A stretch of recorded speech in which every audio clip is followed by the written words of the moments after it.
बिस्मिल्लाहिर्रहमानिर्रहीम अस्सलाम वालेकुम। Welcome to our biology new lecture. आज का जो हमारा टॉपिक है वो है एम्स ऑफ क्लासिफिकेशन। आज के लेक्चर में हम डिस्कस करेंगे कि साइंटिस्ट क्यों ऑर्गेनिजम्स की क्लासिफिकेशन करते हैं और क्लासिफिकेशन का जो प्रोसेस होता है, जो क्लासिफिकेशन होता है, इसके क्या गोल्स होते हैं, क्या मकासद होते हैं। तो आज के लेक्चर में हम ये डिस्कस करेंगे। तो आइए देखते हैं, पहले क्लासिफिकेशन की डिफिनीशन करते हैं ताकि आपको रिवाइज हो जाए। क्लासिफिकेशन किया है ऑर्गेनिजम्स को अरेंज करना स्पेसिफिक कैरेक्टरिस्टिक्स के बेस पर, ख़ास कैरेक्टरिस्टिक्स के ख़ास खसूसियात के बेस पर ऑर्गेनिजम्स को तरतीब देना, ऑर्गेनिजम्स को ऑर्गेनाइज करना, तरतीब देना, अरेंज करना। तो इसको हम क्या कहते हैं, क्लासिफिकेशन कहते हैं। और इसकी इम्पॉर्टेंस ये है कि क्या करता है ये साइंटिस्ट की हेल्प करता है। साइंटिस्ट क्लासिफिकेशन के ज़रिए ही बायोडाइवर्सिटी को ऑर्गेनाइज भी करते हैं और स्टडी भी करते हैं। अब आते हैं एम्स ऑफ क्लासिफिकेशन की तरफ। हमारा जो मेन टॉपिक है एम्स ऑफ क्लासिफिकेशन। तो पहला जो मुख्तलिफ एम्स है, मुख्तलिफ गोल्स है, मुख्तलिफ मकासद है एम क्लासिफिकेशन के। तो पहला जो है to determine similarities in differences, similarities और डिफरेंसेस को मालूम करना, डिटरमाइन करना। तो पहला है इसका पर्पस क्या है, इसका मकसद क्या है इस काम का, कि इससे क्या होता है, सिमिलरिटीज़ और डिफरेंसेस मालूम होते हैं। इसका मकसद ये है कि क्लासिफिकेशन के ज़रिए ही ऑर्गेनिज़म को क्या करते हैं, क्लासिफाई करते हैं। और इससे हमें क्या फ़ायदा होता है, इससे हमें ये फ़ायदा होता है what organism have in common and what makes them different. इससे हम ये मालूम कर सकते हैं कि ऑर्गेनिजम्स के दरमियान क्या कॉमन है और क्या इनमें डिफरेंट है। ये क्लासिफिकेशन के ज़रिए कर सकते हैं। एग्जाम्पल भी देखते हैं तो आपको उससे भी अच्छी तरह क्लियर हो जाएगा कि grouping animals with backbones vertebrates and those without backbones invertebrates. जिन ऑर्गेनिजम्स के वर्टिब्रल कॉलम है, बैकबोन्स होते हैं, उनको एक ग्रुप में रखना जिनको हम वर्टिब्रेट कहते हैं। और दूसरे जो बैकबोन उनके नहीं हैं उनको इनवर्टिब्रेट दूसरे ग्रुप में रखते हैं। तो ये क्या है, इनमें सिमिलरिटीज़ भी इनका पता चलता है। इनमें सिमिलरिटीज़ ये है, सिमिलरिटीज़ क्या है, एनिमल्स है। और डिफरेंसेस इनमें ये है कि इनके एक के बैकबोन्स होते हैं और दूसरे के बैकबोन्स नहीं होते हैं। तो ये जो कॉमन कॉमन किया है और डिफरेंट किया है इन ऑर्गेनिजम्स में, ये हम क्लासिफिकेशन के ज़रिए ही कर सकते हैं। दूसरा जो है to understand evolutionary relationships. To understand evolutionary relationships, organisms के दरमियान इवोल्यूशनरी रिलेशनशिप्स को समझना, ये भी क्लासिफिकेशन के ज़रिए ही करते। क्लासिफिकेशन इस वजह से भी करते, इसके लिए कि हम ऑर्गेनिज़म जो है उनके दरमियान जो इवोल्यूशनरी रिलेशनशिप है उनको समझ सके। इवोल्यूशनरी रिलेशनशिप का अगर मैं बता दूँ आसान अल्फाज में, इवोल्यूशन जो है ये तो एक अलग टॉपिक है। इवोल्यूशन का मतलब ये है कि ऑर्गेनिजम्स में बहुत सालों बाद जनरेशन टू जनरेशन में क्या होते हैं, चेंजेस आते हैं, हेरिटेबल चेंज।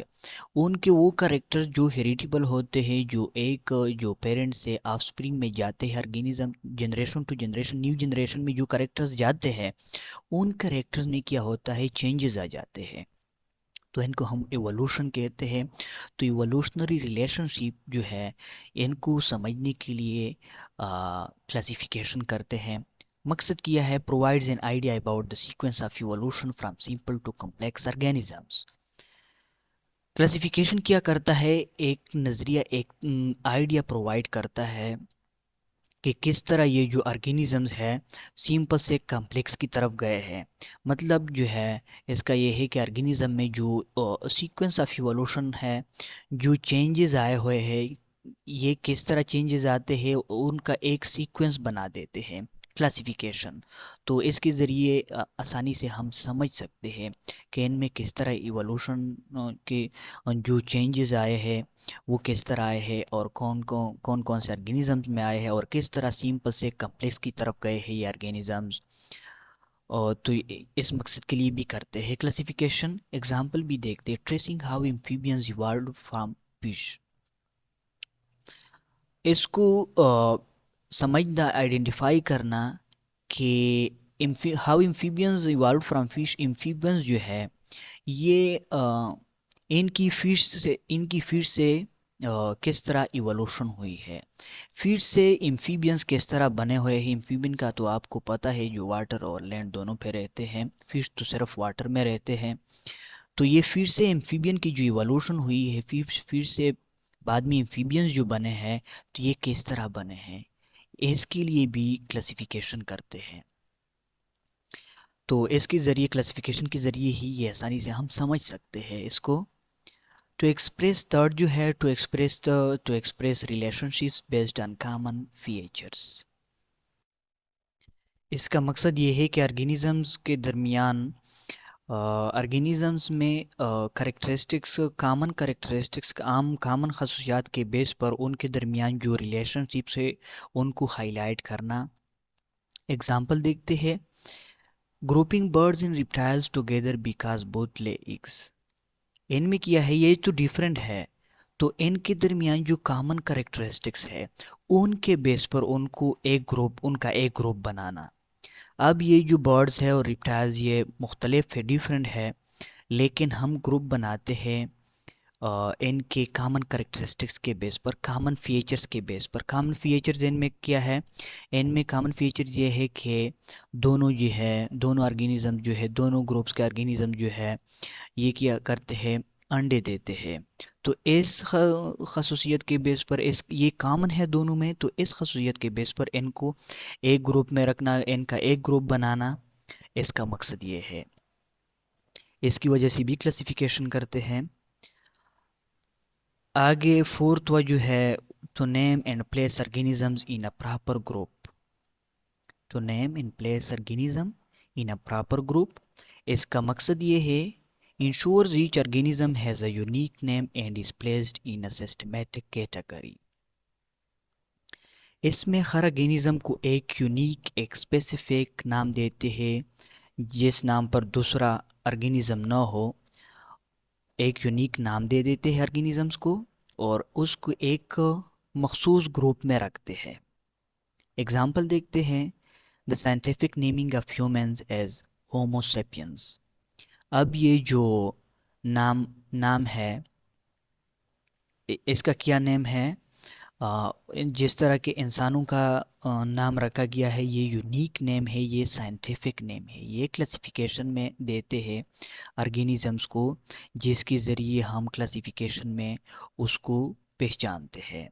इसका मकसद ये होता है कि उसको आसानी से हम पहचान सकते हैं, उसका ये साइंटिफिक नेम होता है। जिस तरह के ह्यूमंस का, इंसानों का रखा गया है होमो सेपियंस, तो ये क्या है, ये एक यूनिक नेम है। अब एक क्वेश्चन, और इम्पॉर्टेंट क्वेश्चन ये है कि व्हाई इज क्लासिफिकेशन इम्पॉर्टेंट। आपको तो ये पता चल गया अच्छी तरह से कि क्लासिफिकेशन को हम अ, क्यों करते हैं, क्लासिफिकेशन हम क्यों करते हैं, ऑर्गेनिज्म को क्यों क्लासिफाई करते हैं, उनका मकसद क्या है। अब आते हैं क्लासिफिकेशन, कि क्लासिफिकेशन इम्पॉर्टेंट क्यों है, इतना अहम क्यों है कि हम इतनी तवज्जो देते हैं क्लासिफिकेशन को। ये देखते हैं।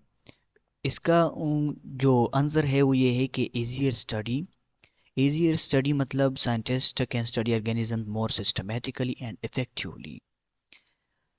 साइंटिस्ट क्या करते हैं, ऑर्गेनिजम्स को अच्छी तरह से सिस्टमेटिकली और इफ़ेक्टिवली क्या करते हैं, स्टडी कर सकते हैं। अच्छे तरीके से उनकी स्टडी करते हैं, हर लिहाज से सिमिलरिटीज़ या डिफरेंसेस जो भी हों, लेकिन अच्छी तरह से उनको स्टडी कर सकते हैं ऑर्गेनिजम्स को, जिन ऑर्गेनिजम्स को उन्होंने स्टडी करना हो। और दूसरी बात, understanding evolution helps in understanding how different organisms are related and how they evolved over time। ये भी अंडरस्टैंडिंग इवोल्यूशन को समझने के लिए समझने में भी मदद देता है। क्लासिफिकेशन किस तरह कि किस तरह मुख्तलिफ ऑर्गेनिज़म्स का आपस में ताल्लुक़ होता है, और किस तरह ये टाइम के साथ उनकी इवोल्यूशन हुई है, किस तरह टाइम के साथ, वक्त के साथ साथ उनमें जो चेंजेस आए हुए हैं ये किस तरह आए हुए हैं।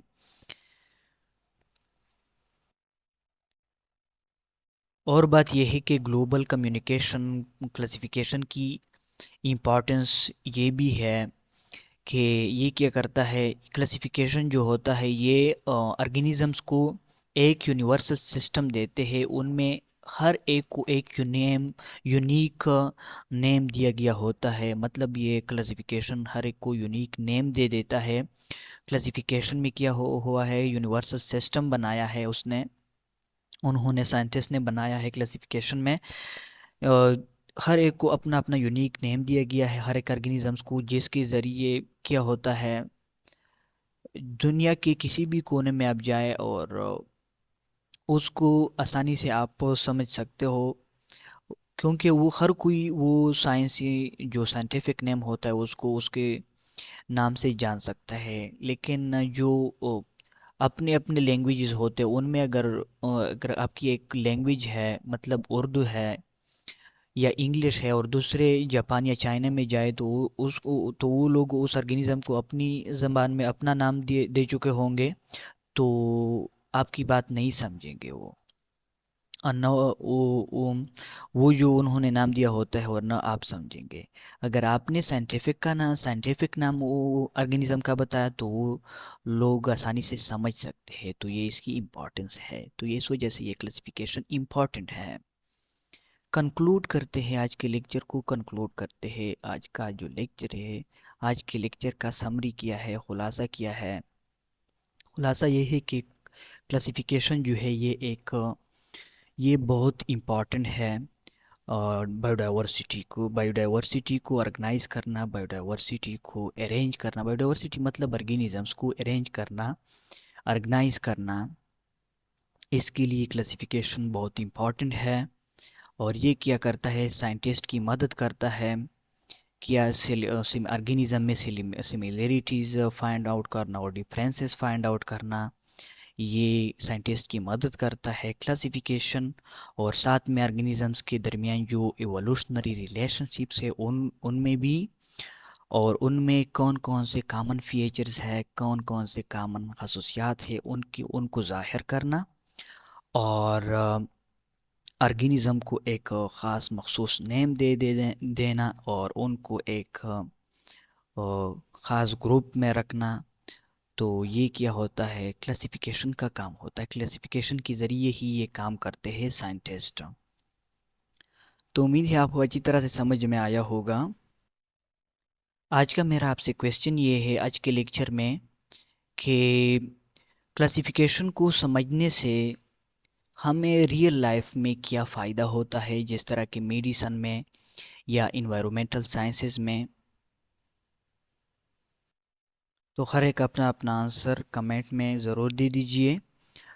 और इंशाल्लाह आज का लेक्चर, नेक्स्ट लेक्चर जो हमारा होगा वो होगा प्रिंसिपल्स ऑफ क्लासिफिकेशन। और अगर मेरी वीडियो अच्छी लगी हो तो सब्सक्राइब करना ना भूलिए। Thank you for watching my video. अल्लाह हाफिज़।